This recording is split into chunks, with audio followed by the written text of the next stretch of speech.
ప్రభునందు ప్రియులారా, మరి సాయంత్రం వేళ దేవుని వాక్యం చదువుకుందాం. సంఖ్యాకాండము 26వ అధ్యాయం. సంఖ్యాకాండము 26వ అధ్యాయము 59వ వచనం నేను చదువుతున్నాను. కహాతు అమ్రామును కనెను. అమ్రాము భార్య పేరు యోకెబెతు. ఆమె లేవి కుమార్తె. ఐగుప్తులో ఆమె లేవికి పుట్టెను. ఆమె అమ్రాము వలన అహరోనును మోషేను వీరి సహోదరియగు మిరియామును కనెను. ప్రార్థన చేద్దాం. దయాళుడు అయిన మా ప్రియ ప్రభువా, కృపగల దేవా, ఈ సమయంలో మమ్మల్ని ప్రేమించి మీరు అనుగ్రహించిన మీ పరిశుద్ధ గ్రంథములోని లేఖన భాగమును దీవించమని మా రక్షకుడైన యేసుక్రీస్తు ప్రభు నామములో ప్రార్థించుచున్నాము తండ్రి, ఆమేన్. ప్రభునందు ప్రియమైన సోదరి సోదరులారా, ఇశ్రాయేలు వారిలో ఒక కుటుంబం యొక్క వివరాలు మనం చదువుకున్నాం. ఆ కుటుంబం ఎవరు అంటే మోషే తల్లిదండ్రులు. అమ్రాము, యోకెబెతు మోషే తల్లిదండ్రులు.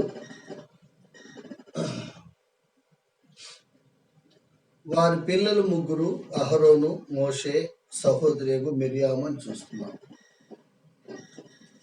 ఈ కుటుంబంలో ఈ సమయంలో మనము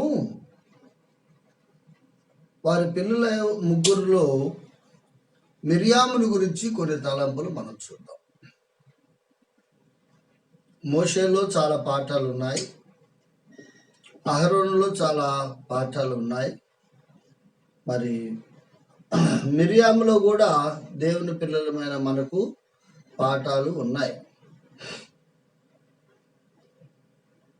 పరిశుద్ధ లేఖన భాగంలో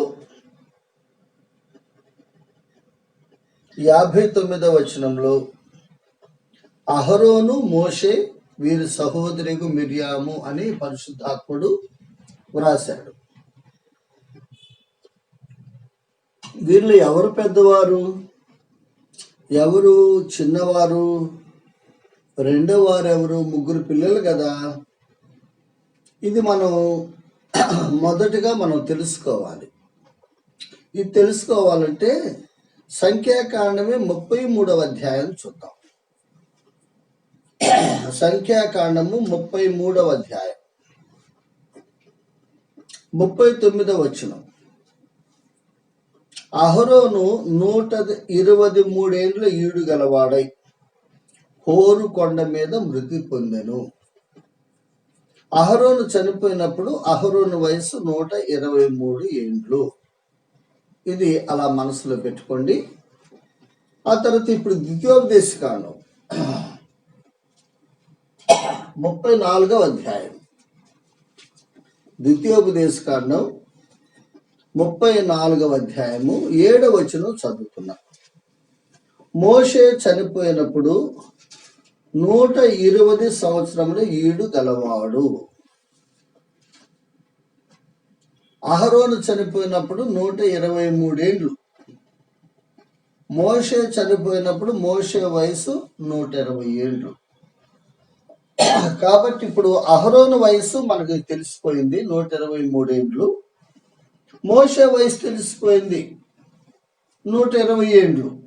కాబట్టి మోషే కంటే అహరోను పెద్దవాడు. ఎన్ని సంవత్సరాలు? 3 సంవత్సరాలు పెద్దవాడు.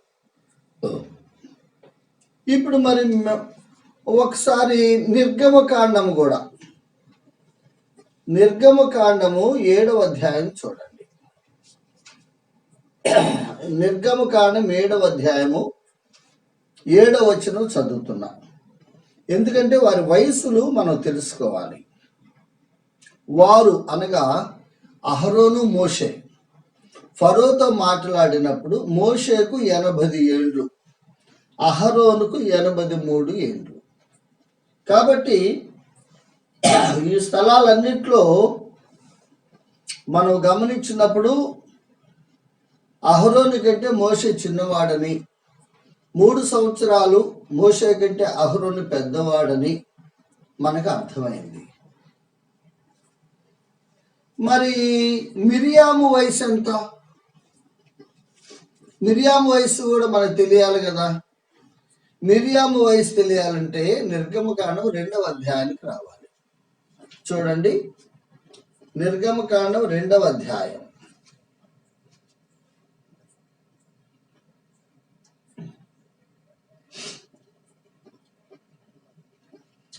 మొదటి 9 వచనాలు నేను చదువుతాను. లేవి వంశస్థుడొకడు వెళ్ళి లేవి కుమార్తెని వివాహము చేసుకొనెను. ఆ స్త్రీ గర్భవతి కుమారుని కని వాడు సుందరుడయుండుట చూచి 3 నెలలు వానిని దాచెను.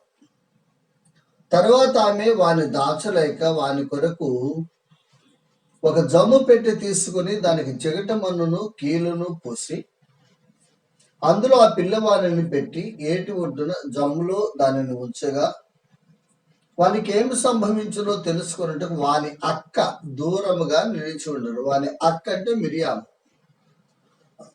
ఫరో కుమార్తె స్నానము చేయుటకు ఏటికి వచ్చాను.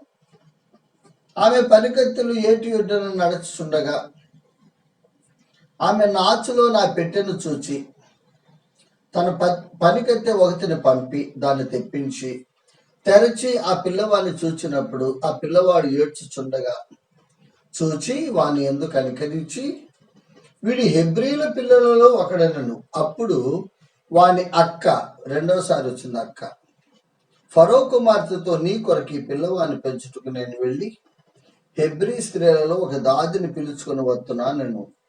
అందుకు ఫరో కుమార్తె వెళ్ళుమని చెప్పగా ఆ చిన్నది వెళ్ళి ఆ బిడ్డ తల్లిని పిలుచుకొని వచ్చాను. ప్రభునందు ప్రియులారా, మిరియాము వయసు ఎంతో ఇక్కడ మనకు అర్థమవుతుంది. ఎలా అర్థమవుతుంది? అహరోనుకి 3 సంవత్సరాల వయసు ఉన్నప్పుడు మోషే పుట్టాడు. మోషే పుట్టినప్పుడు అహరోను వయసు 3 సంవత్సరాలు, చిన్న పిల్లడు, 3 సంవత్సరాలు. మగ పిల్లలని ఫరో చంపే కాలంలో మోషే పుట్టాడు. మోషే పుట్టినప్పుడు ఉన్న పరిస్థితులు ఏమిటంటే మగపిల్లలు హెబ్రీయులలో ఎవరికైనా పుడితే వారిని వెంటనే కాన్పుపేట మీదనే చంపమని ఫరో ఆజ్ఞ. కాబట్టి మగపిల్లలు చంపబడుతూ ఉన్నారు, హెబ్రీలు మగపిల్లలు. మరి మోషే కూడా హెబ్రీయుడే కదా. మోషే జన్మించినప్పుడు అహరోను వయసు 3 ఏళ్ళు. ఇప్పుడు మోషే జన్మించాడు, మగబిడ్డ కాబట్టి రాజాజ్ఞ ప్రకారం చంపబడాలి. కానీ తల్లిదండ్రులకి ఏంటి? ఆ బిడ్డ బ్రతకాలి. చూసారా, ఈ రాజేమో ఆ బిడ్డను చంపాలి అంటున్నాడు, తల్లిదండ్రులను మా బిడ్డ బ్రతకాలి అంటున్నారు. ఎలా బ్రతకాలి? రాజు ఆజ్ఞకు కనబడకుండా, రాజభటులకు కనబడకుండా ఆ బిడ్డను దాచిపెట్టాలి. ఇంకా అంతమించి వేరే అవకాశం లేదు ఆ తల్లిదండ్రులకి. రాజభటులేమో ఇశ్రాయేలీలు గుడారాల్లో తిరుగుతున్నారు గుర్రాలు వేసుకొని. ఎక్కడైనా మగపిల్లవాని స్వరం వినబడితే, ఎందుకంటే హెబ్రీ స్త్రీలు చురుకైన వారు కదా, మంత్రసానులు రాకుండానే బిడ్డలు కనే స్థితి వారికి ఉంది. వారి బిడ్డల కంటే మంత్రసానులు అక్కర్లేదు. ఆ విషయం ఫరోకు బాగా తెలుసు. కాబట్టి ఫరో ఆజ్ఞ ఇచ్చాడు, హెబ్రీ స్త్రీలు చురుకైన వారు, వారికి మంత్రసాని అక్కర్లేదు, కాన్పు అవసరం కావడానికి. కాబట్టి ఎక్కడైనా మగబిడ్డ అయితే పుడితే సహజంగా ఏడుస్తారు, స్వరం వినపడుద్ది. స్వరం వినబడితే మగపిల్లవాని స్వరము తీసుకొచ్చి నైలు నదులు పడి చంపివేయండి అని ఆజ్ఞ ఇచ్చేశాడు. అటువంటి ఆజ్ఞ అమలులో ఉన్న కాలంలో మోషే జన్మించాడు. మోషే కూడా అబ్బాయి కాబట్టి మోషే కూడా ఏడ్చే ప్రమాదం ఉంది. మోషే ఏడిస్తే ఆ బయట తిరిగే సైనికులు ఆ స్వరం విన్నారనుకోండి, వెంటనే మోషే గుడారంలో వారు ప్రవేశించి తల్లి ఒళ్ళో ఉన్న మోషే లాక్కుని వెళ్ళి నైలు నదిలో వేసి చంపివేస్తారు. కాబట్టి మోషే తల్లిదండ్రులైన అమ్రాము యోకెబెతుల బాధ్యత ఏమిటంటే ఆ బిడ్డ స్వరము వినబడకుండా వారు ఆ బిడ్డను దాచిపెట్టాలి. ఆ బిడ్డ ఏడవకుండా చూడాలి. వారి మనసులో ఒకటే, తమ బిడ్డ బ్రతకాలి, చావకూడదు. చూసారా?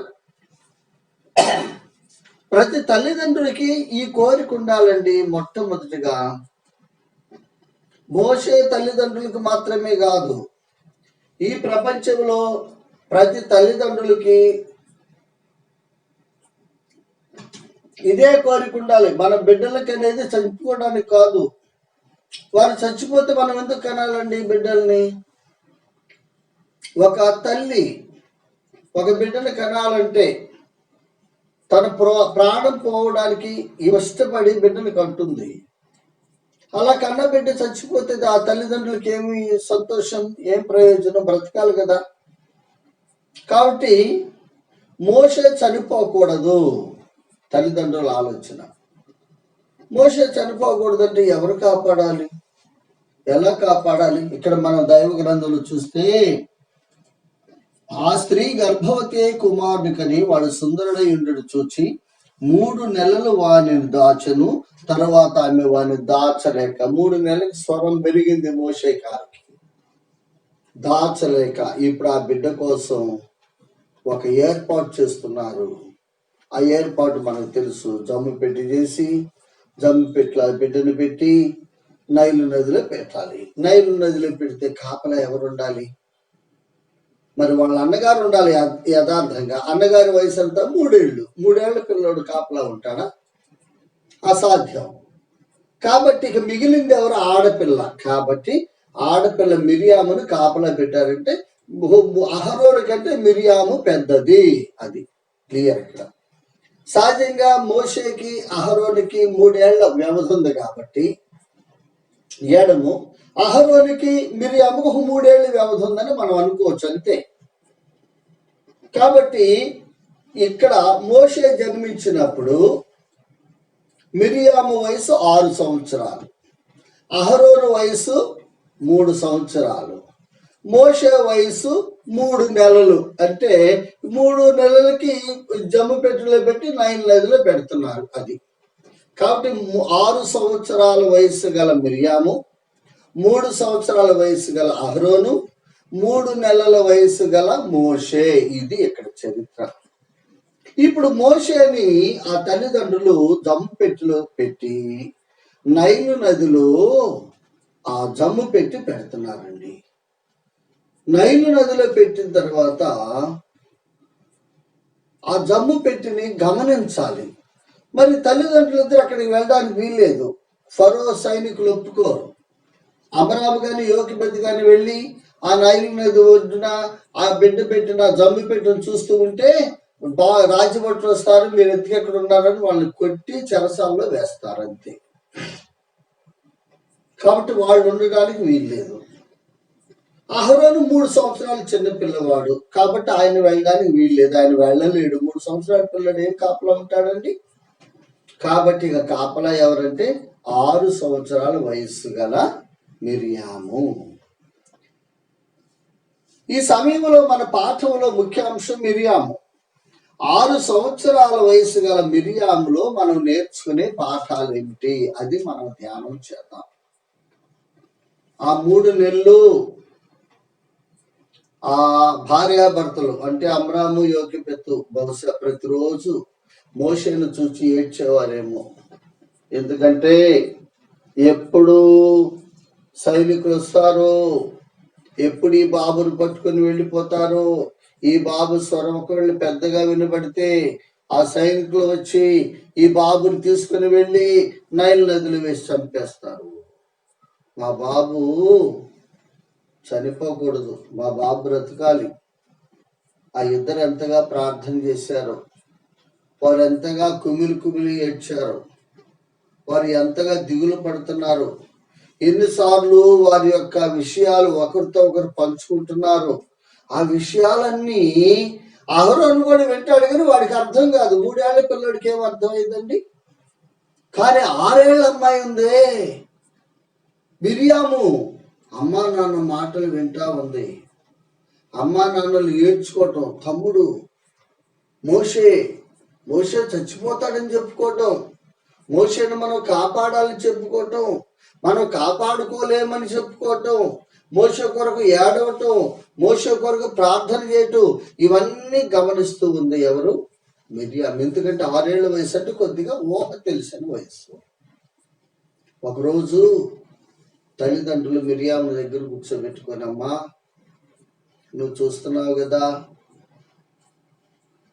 నీ తమ్ముడు మోషే స్వరం పెద్దదైంది, ఆయన కేకలు బయట సైనికులకు వినపడితే తీసుకువెళ్ళి చంపేస్తారు, నీ తమ్ముడికి ఉండడు, మరి ఏం చేయాలి మమ్మీ, ఏం చేయాలి డాడీ? మరి మాకు ఒక ఆలోచన ఉందమ్మా, నీ తమ్మునికి ఒక జమ్ము పెట్టి చేస్తాం, ఆ జమ్ము పెట్టిలో నీ తమ్ముడిని పెడతాం,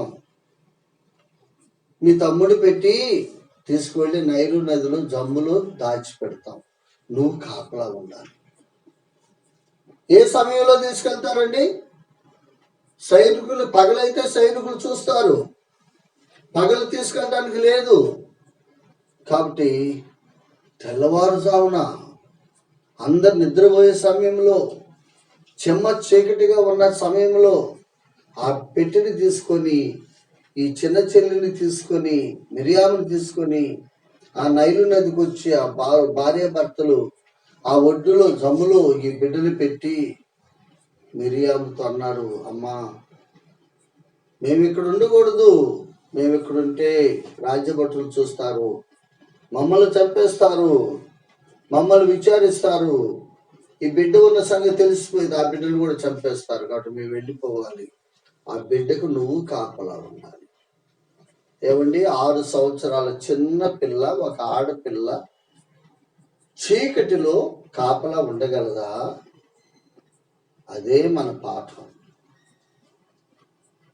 కాబట్టి ఇక్కడ ఉన్న ఈ మిరియాములో మనం నేర్చుకునే పాఠం ఏమిటి? ఈ చిన్న మిరియాములో మనం నేర్చుకునే పాఠం ఏంటి? మొదటి తలంపు చూడండి, 2వ అధ్యాయము నిర్గమకాండం 4వ వచనంలో 4 సంగతులు ఉన్నాయండి.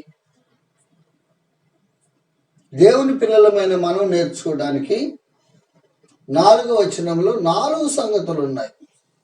క్లుప్తంగా ధ్యానం చేద్దాం, మన సమయంలోనే ముగించుకుందాం. మొదటి సంగతి చూడండి,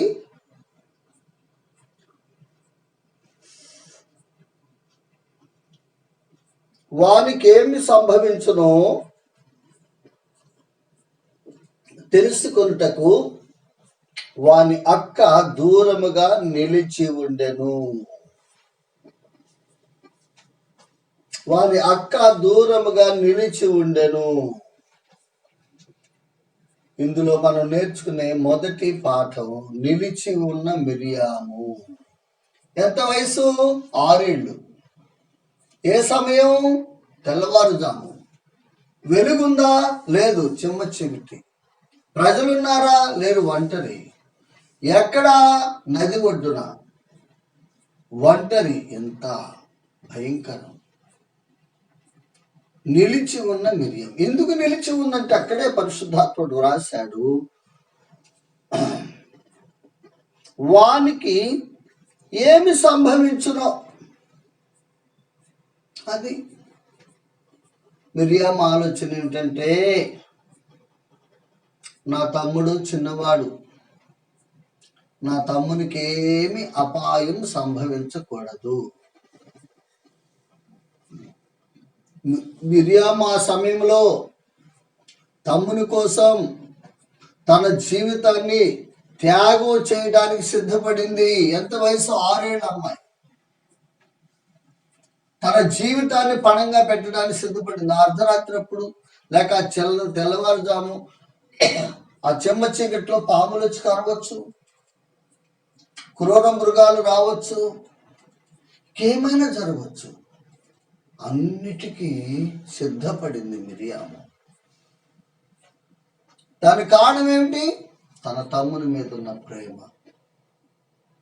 మిరియాం మనసులో ఒకటే, తన తమ్ముడు క్షేమంగా ఉండాలి, తన తమ్మునికి ఎటువంటి కష్టం రాకూడదు, ఒకవేళ ఎటువంటి కష్టం వచ్చినా నేను ఆదుకుంటాను, వాడిని అలాగే నేను విడిచిపెట్టను, నా తమ్ముడిని విడిచిపెట్టి నేను పారిపోను, నా తమ్ముడు క్షేమంగా ఉండాలి. ప్రియులారా, ఇందులో మనం నేర్చుకునే సంగతి ఏమిటి? ఎందుకు పరలోకమందున దేవుడి ఈ లేఖన భాగం రాయించి పెట్టాడంటే, ఈరోజు మిరియాము లేదు, మోషే లేడు, ఆ సందర్భం లేదు, కానీ మనం ఉన్నాం. మనం కూడా మనం ఉన్న స్థానిక సంఘాలలో మనకంటే చిన్నవారి పట్ల ఇదే భావన కలిగి ఉండాలి.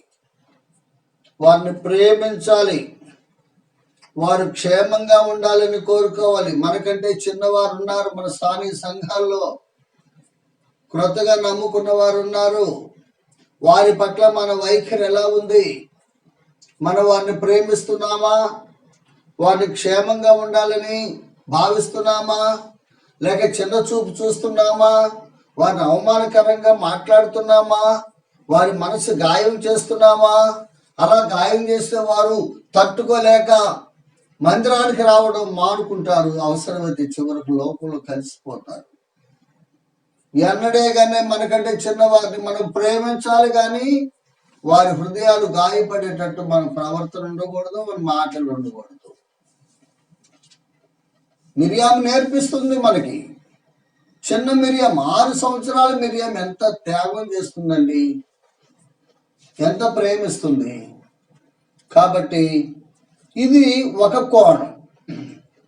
మరొక కోణంలో నిలిచి ఉన్న మిరియాము అనే విషయాన్ని మనం ఆలోచన చేసినప్పుడు, దేవుని పిల్లలు నిలిచి ఉండాలట. ఒకసారి రూతు గ్రంథం చూడండి. రూతు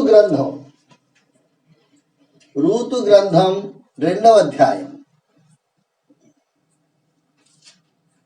8వ వచనం. అప్పుడు బోయజు రూతుతో, నా కుమారి, నా మాట వినుము, వేరొక పొలములో ఏరుకొనుటకు పోవద్దు, దీనిని విడిచిపోవద్దు, ఇచ్చట నా పనికత్తెల యొద్ద నిలకడగా ఉండము, నా పనికత్తెల యొద్ద నిలకడగా ఉండము. బోయజు పొలం స్థానిక సంఘానికి సాదృశ్యంగా ఉన్నది. ఏ విశ్వాసి కూడా స్థానిక సంఘాన్ని విడిచిపెట్టకూడదు. చిన్న చిన్న సాకులు, చిన్న చిన్న కారణాలు, చిన్న చిన్న నేరాలు తోటి విశ్వాసుల మీద మనం మోపి స్థానిక సంఘాన్ని విడిచిపెడితే, అలాంటి వారిని గురించి బైబిల్ అంటుంది, వారు మంకీ క్రిస్టియన్స్, మంకీ బిలీవర్స్, కోతి విశ్వాసులు. కోతులు ఎలా ఉంటాయండి? ఇప్పుడు ఒక కొమ్మ మీద ఉంటాయి, ఒక క్షణంలో ఇంకో కొమ్మ దూకుతాయి. ఎందుకు దూకిందో దానికి తెలియదు. మరో క్షణంలో ఇంకో చెట్టు మీద దూకింది, ఎందుకు వెళ్ళిందో తెలియదు. దాని బ్రతుకంతా ఈ చెట్టు నుండి ఆ చెట్టుకి, ఆ చెట్టు నుండి ఆ చెట్టుకి, ఆ చెట్టు నుండి ఆ చెట్టు దూకటమే పని. నిలకడ లేని జీవితం, కోతి జీవితం. ఈనాడు చాలా మంది విశ్వాసులు అలా ఉన్నారు. నిలకడ లేదు. చిన్న చిన్న విషయాలకు అలగడం, చిన్న చిన్న విషయాలకి తోటి విశ్వాసుల మీద నేరాలు మోపడం, సంఘాలు మార్చడం, బట్టలు మార్చినట్టు సంఘాలు మారుస్తున్నాయి. ఈరోజు ఈ సంఘం, రేపు ఇంకో సంఘం, ఎల్లుండి ఇంకో సంఘం. ఏమిటండి ఇది? బోయజు ఏమన్నాడు రూతుతో? దేనిని విడిచిపోవద్దు. ఒకసారి యేసు ప్రభువు నమ్మిన తర్వాత మనం ఏ స్థానిక సంఘంలో వాక్యం విన్నామో, ఎవరి ద్వారా బాప్తిసం తీసుకున్నామో, ఏ స్థానిక సంఘంలో మనం చేర్చబడ్డామో, ఆ స్థానిక సంఘాన్ని మన మరణ పర్యంతం విడిచిపెట్టకూడదు. అది క్రొత్త నిబంధన సత్యం. సమస్యలు రాక మానవండి. సంఘంలో సమస్యలు రాక ఎక్కడొస్తాయి? భార్యాభర్తల మధ్య సమస్యలు లేవా? కుటుంబాల్లో సమస్యలు లేవా? పిల్లలతో సమస్యలు లేవా? సమస్య లేని కుటుంబం భూమి మీద ఒక్కటి ఉందా చెప్పండి? సమస్యలు వచ్చిన భార్యాభర్తలు విడిపోతున్నారా? పిల్లలు తల్లిదండ్రులు విడిపోతున్నారా? వారు కలిసి ఉండటం లేదా? పరిష్కారం చేసుకోవటం లేదా? సరి చేసుకోవడం లేదా? సమాధానంగా ఉండడం లేదా? కుటుంబం అయితే సరి చేసుకుంటామా? కుటుంబంలో అయితే సరిగా ఉంటామా? కుటుంబంలో అయితే విడిపోము, సంఘాన్ని అయితే విడిచిపెడతామా? అంటే అంతా తక్కువైపోయింది, విలువ లేనిదైంది సంఘం. కుటుంబం కంటే సంఘం విలువ లేనిదైంది విశ్వాసి, చెప్పండి. ఈనాడు చాలా మంది మంకీ క్రిస్టియన్స్ అయిపోయారు, కోతి విశ్వాసం. ప్రియమైన దేవుని పిల్లలారా, మనం ప్రభువు నమ్మిన తర్వాత ఏ స్థానిక సంఘంలో మనం జన్మించామో, ఏ స్థానిక సంఘంలో చేర్చబడ్డామో, ఏ స్థానిక సంఘంలో మనం సహవాసం చేస్తున్నామో, ఆ స్థానిక సంఘాన్ని ఎన్నడే గాని ఎటువంటి పిచ్చి పిచ్చి కారణాలు చూపించి, సాకులు చూపించి విడిచిపెట్టకూడదు. అలా విడిచిపెట్టేవాళ్ళు స్వార్థపరులు. హేతుబద్ధమైన కారణాలు ఉంటే మనం ఏం చేయలేం. హేతుబద్ధమైన కారణాలు అవన్నీ ఇప్పుడు వివరించడానికి వీలు లేదు. సాధ్యమైనంత వరకు సమాధానం ఉండి ఆ సంఘంలో కలిసి ఉండాలని దేవుని వాక్యం సెలవిస్తూ ఉంది. మరొక తలంపు చూడండి, కొరింథీయులకు రాసిన 2వ పత్రిక. దైవజనుడైన పౌలు కొరింథీయులకు రాసిన 2వ పత్రిక 1వ అధ్యాయంలో ఒక విషయాన్ని మనం జ్ఞాపకం చేసుకోవాలి. 1వ అధ్యాయము 24వ వచనం. మీ విశ్వాసం మీద మేము ప్రభువులమని ఇలాగూ చెప్పుటం లేదు గాని మీ ఆనందమునకు సహకారులమై ఉన్నాము. విశ్వాసము చేతనే మీరు నిలకడగా ఉన్నారు. మనం నిలకడగా ఉండాలి, నిలిచి ఉండాలి. మన విశ్వాసములో స్థిరత ఉండాలంటే మన విశ్వాసము పటిష్టంగా ఉండాలి. అల్ప విశ్వాసంగా ఉండకూడదండి. నిలకడ లేని విశ్వాసి అంటే విశ్వాసంలో బలహీనుడు అన్నమాట, బలహీనురాలు. కొంతమంది చాలా గొప్ప గొప్ప మాటలు మాట్లాడతారు, విశ్వాసంలో చాలా బలహీనులు. ప్రియమైన దేవుని పిల్లలారా, దైవ గ్రంథం చెప్తుంది, విశ్వాసము చేతనే, విశ్వాసమును బట్టి, విశ్వాసము ద్వారా మీరు నిలకడగా ఉన్నారంటే విశ్వాసంలో అయితే నిలకడ ఉండదన్నమాట. కాబట్టి మనము ప్రభువులో నిలకడగా ఉండాలి, స్థిరంగా ఉండాలి, పటిష్టంగా ఉండాలి, బలంగా ఉండాలి. ప్రభువులో నిలిచి ఉండాలంటే మన విశ్వాసము పటిష్టమైన విశ్వాసం ఉండాలి, అల్ప విశ్వాసం ఉండకూడదు. పేతురు భక్తుడు ఇంకా సేవ రాలేదు, ప్రభు శరీరధారిగా ఉన్న కాలంలోనే సముద్రంలో వారు వెళ్తున్నప్పుడు ప్రభు నీళ్ళ మీద నడిస్తే పేతురు అన్నాడు, నేను కూడా నీళ్ళ మీద నడుస్తాను అన్నాడు. ప్రభు రమ్మన్నాడు, మొదట నడిచాడండి. తర్వాత పేతురు మునిగిపోసాగాడు. కేక వేసేటప్పుడు అన్నాడు ప్రభు, అల్ప విశ్వాసి అన్నాడు. ఈనాడు చాలా మంది విశ్వాసులు అల్ప విశ్వాసులు, నిలకడలేని విశ్వాసులు. ప్రియమైన సోదరుడా, విశ్వాసు నీవేనా? ఆలోచించాలి. మరొక మాట చూడండి, తిమోతికి వ్రాసిన 1వ పత్రిక 4వ అధ్యాయం. తిమోతికి వ్రాసిన 1వ పత్రిక 4వ అధ్యాయంలో ఒక మాట మనం చూడగలం. 16వ వచనం.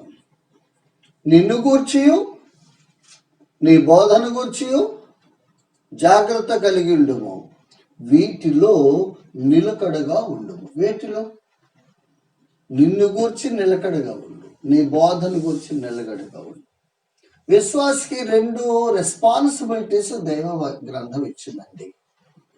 ప్రభు నమ్మితే ఒకటి మన పర్సనల్ విట్నెస్, పర్సనల్ లైఫ్. 2 మనం అనుసరించే డాక్ట్రిన్, సిద్ధాంతం, మనం చెప్పే బోధ. ఆ 2లో మనము నిలకడగా ఉండాలి. ఈరోజు ఒక బోధ, రేపు ఒక బోధ, ఎల్లుండి ఒక బోధ. లోకంలో చాలా రకాల సిద్ధాంతాలు ఉన్నాయి కదా, సో మెనీ డాక్ట్రిన్స్. క్రైస్తవ లోకంలో ఎన్నో సిద్ధాంతాలు ఉన్నాయి. రోజుకు ఒక సిద్ధాంతం చెప్తావా? చెప్పవచ్చునా? అసలు దేవుని వాక్యం చెప్పేవాడికి మొట్టమొదట వ్యక్తిగత సాక్ష్యం ఉండాలి. అదే పౌలు భక్తుడు తిమోతిని హెచ్చరిస్తున్నాడు. తిమోతి, నిన్ను గూర్చి జాగ్రత్త కలిగి ఉండు, నీవు మంచి సాక్షిగా ఉండాలి. నీకు సాక్ష్యం లేకపోతే నువ్వు సేవకు పనికిరావు. నీవు ఎందులో నిలకడగా ఉండాలంటే నీ సాక్ష్యంలో నువ్వు నిలకడగా ఉండాలి. ప్రియమైన విశ్వాసి, ప్రభు నమ్మి సంవత్సరాలు అయిందిలే. చాలా మంది అబ్బో మేము సీనియర్స్ అండి అంటారు. నువ్వు సీనియరా జూనియరా? ఎవరో నీకు సాక్ష్యం ఉందా? నీ ఇంటిలో సాక్ష్యం ఉందా? నువ్వు పనిచేసే ఆఫీసులో సాక్ష్యం ఉందా? నువ్వున్న వీధిలో సాక్ష్యం ఉందా? నీవున్న ఏరియాలో సాక్ష్యం ఉందా? నీవున్న సంఘంలో సాక్ష్యం ఉందా? ఏమనుకుంటున్నారు నిన్ను గురించి నీ తోటి విశ్వాసులు? ఏమనుకుంటున్నారు నిన్ను గురించి నీ ఇరుగు పొరుగు వారు? ఏమనుకుంటున్నారు నిన్ను గురించి నీ కొలీగ్స్? ఏమనుకుంటున్నారు నిన్ను గురించి నీ ఫ్రెండ్స్? ఏమనుకుంటున్నారు నిన్ను గురించి నీ రిలేటివ్స్? అది చాలా ముఖ్యం. ఎవరేమనుకుంటే నాకేమండి అంటున్నారండి ఇప్పుడు విశ్వాసులు. అందుకే మన సేవ అంతా బూడిదలో పోసిన పన్నీరు. ఎంత పని చేసినా నో రిజల్ట్, జీరో రిజల్ట్స్. ఆలోచన చేయాలి ప్రియమైన విశ్వాసి. మన సేవ ముఖ్యం కాదు, మన సాక్ష్యం ముఖ్యం. మనం ఆచరించే ఏ బోధ, చాలా స్పష్టంగా బోధ అనే మాట చూడగానే ఒక మాట మనకు గుర్తు రావాలండి. యోదావు రాసిన పత్రికలో కదా, చూడండి. యోదావు రాసిన పత్రికలో చాలా స్పష్టంగా యోదావు రాశాడు. 3వ వచనం, యోదావు రాసిన పత్రిక మధ్యలో 3వ లైన్, పరిశుద్ధులకు ఒక్కసారి అప్పగింపబడిన బోధ. దీన్నే యోహాను రాసిన 2వ పత్రిక చూద్దాం. చూడండి, యోహాను రాసిన 2వ పత్రిక ఒకే అధ్యాయంలో 225వ పేజీ 9వ వచనం చదువుతున్నా. క్రీస్తు బోధ యందు నిలిచి ఉండక. ప్రతి విశ్వాసి, దేవుని పిల్లలమైన మనము ఎక్కడ నిలిచి ఉండాలి? క్రీస్తు బోధలో నిలిచి ఉండాలట. క్రీస్తు బోధ ఏమిటి? క్రీస్తు బోధ 7 విషయాలు నేను చెప్తా క్రీస్తు బోధన గురించి. క్రీస్తు బోధ అనగా మనము నమ్మి మన జీవితాల్లో గట్టిగా దానిని పట్టుకొని వాటిని ఆచరించి వాటిని ప్రజలకు చెప్పాలి. అది మనం నమ్మాలి, మన జీవితంలో గట్టిగా వాటిని పట్టుకోవాలి. నంబర్ 3 మనం ఆచరించాలి. నంబర్ 4 ప్రజలకు చెప్పాలి. ఏమిటి క్రీస్తు బోధ అంటే? నంబర్ 1 ఆయన పరిశుద్ధ జననం, కన్య జననం నమ్మాలి. ఈనాడు చాలా మంది దుర్మోధకులు చెడ్డ మాటలు మాట్లాడుతున్నారు. వారి పరిశుద్ధ కన్య జననాన్ని మనం నమ్మాలి అంతే, దానిలో తేడా లేదు. కన్య మరియా పరిశుద్ధాత్మ శక్తి వల్ల ప్రభువుని జన్మ ఇచ్చింది, అది నమ్మాలి. లోకంలో 1,00,000 మంది 1,00,000 సిద్ధాంతాలు 1,00,000 వ్యాఖ్యానాలు చేయవచ్చు, మనకు ఆ విషయంలో సందేహం ఉండకూడదు. అది క్రీస్తు బోధ. నంబర్ 2 ఆయన పరిశుద్ధ జీవితం. 3300 సంవత్సరాలు జీవించాడు. ఆయన పరిశుద్ధుడు, పరిశుద్ధుడు, పరిశుద్ధుడు. నాలో పాపం ఉన్నదని మీలో ఎవరు స్థాపించగలరు? ఆయన పాపము లేనివాడు, పాపము చేయనివాడు, పాపము ఎరగనివాడు, పాపరహితుడు, పరిశుద్ధుడు. ఆయన జీవితం పరిశుద్ధ జీవితం, అది గట్టిగా చేపట్టాలి. నంబర్ 3 ఆయన ప్రాయశ్చిత్త మరణం. ఎవరి కోసం? మన కోసమే. ఆయన ప్రాయశ్చిత్త మరణం, తను తాను బలిగాను అర్పణంగాను అర్పించుకున్నాడు కల్వరిలో. ఎందుకు? మనము పరిమళ వాసనగా ఉండాలని. ఆయన తన రక్తాన్ని ధారపోశాడు.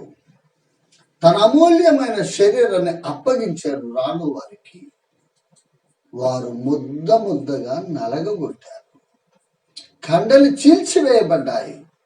ముఖం మీద ఉమ్మి వేయబడింది. ప్రాయశ్చిత్త మరణం. ఆయన మరణం మీద చాలా వ్యాఖ్యానాలు. దుర్బోధకులు, అబద్ధ బోధకులు, క్రీస్తు విరోధులు చాలా చెడ్డ భాష వాడుతున్నారు.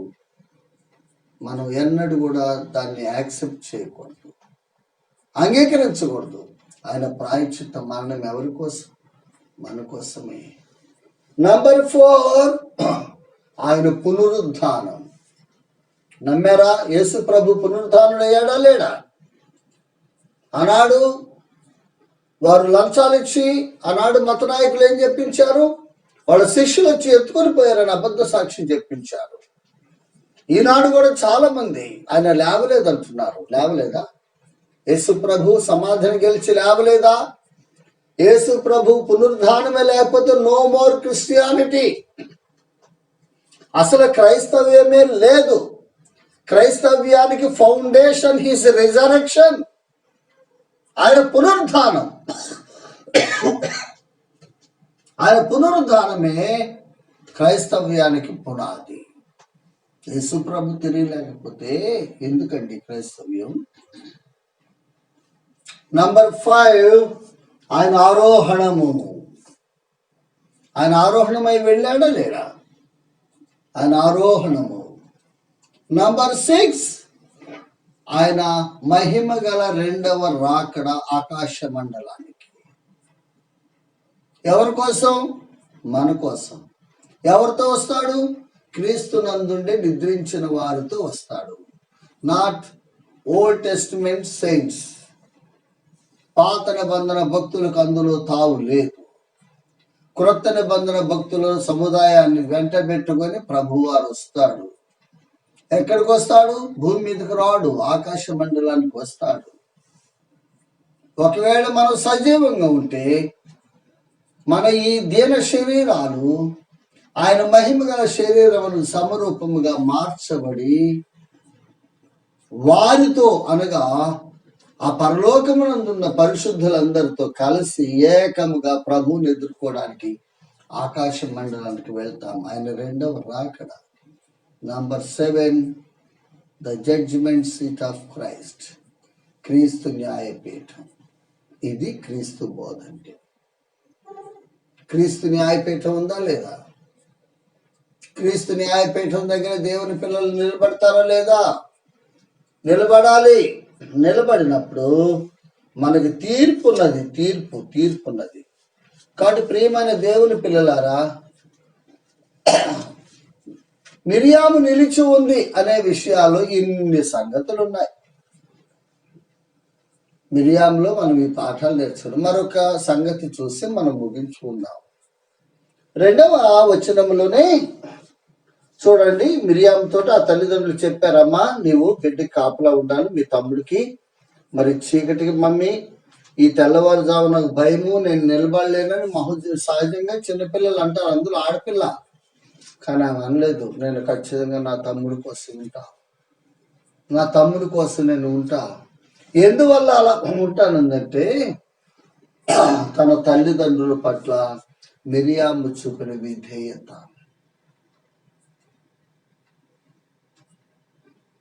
Without obedience there is no victorious Christian life. క్రైస్తవ యాత్రలో విజయానికి మూల సూత్రం, విజయానికి రహస్యం విధేయత. అంటే జస్ట్ ఒబీడియంట్. ఆ చిన్నపిల్ల అమ్మా నాన్న చెప్తే ఎంత విధేయత చూపిందండి. 6 సంవత్సరాల చిన్నపిల్ల, నేను వెళ్ళను, నాకు భయము, ఆ చీకట్లో పాములు వస్తాయేమో, క్రూర మృగాలు వస్తాయేమో, దొంగలు వస్తారేమో, నేను ఒంటరిగా ఉండాలి, నేను ఒంటరిగా ఉండలేను, నాకు భయం అని అనలేదు. ఎంత విధేయత, ఆ తల్లిదండ్రుల పట్ల ఎంత గౌరవం. ఇది మనం నేర్చుకోవాలి. దేవుని పిల్లలమైన మనం కూడా మనకంటే పెద్దవారి పట్ల విధేయత కలిగి ఉన్నామా, గౌరవభావం కలిగి ఉన్నామా? ఒకవేళ మనల్ని మనం ఆలోచన చేసుకోవాలి. ఒకవేళ నేను ప్రభువుని నమ్ముకొని సంవత్సరాలు గడిచిపోతున్నా, దశాబ్దాలు గడిచిపోతున్నా, ప్రభు నన్ను ఎందుకు తన యొక్క పరిచర్యలు వాడుకోవటం లేదంటే నా విధేయతేమో. ఎందుకు నేను సెల్ఫ్ ఎగ్జామిన్ చేసుకోలేకపోతున్నాను? ఈనాడు చాలా మంది విధేయులు కాదండి. ప్రభువు నమ్మారు, అంతవరకు ఓకే, విధేయత లేదు, అవిధేయులు అంతే. ఈ అవిధేయులు ప్రభు వాడుకుంటాడండి. మన సీనియర్ కనా వివాహంలో ద్రాక్షారసము నీరు ద్రాక్షారసంగా మార్చబడ్డానికి కారణం విధేయత మాత్రమే, పరిచారకుల విధేయత. ప్రభు ఎవరో వారికి తెలియదు, ప్రభుకి ఆ పరిచారుల సంబంధం లేదు. కానీ ప్రభు చెప్పినట్లు వారు చేయగా ఏమైంది? నీరు ద్రాక్షారసంగా మార్చబడింది, మధురమైన ద్రాక్షారసం అక్కడ అందించబడింది. అక్కడ ఉన్న అవమానం తొలగిపోయింది.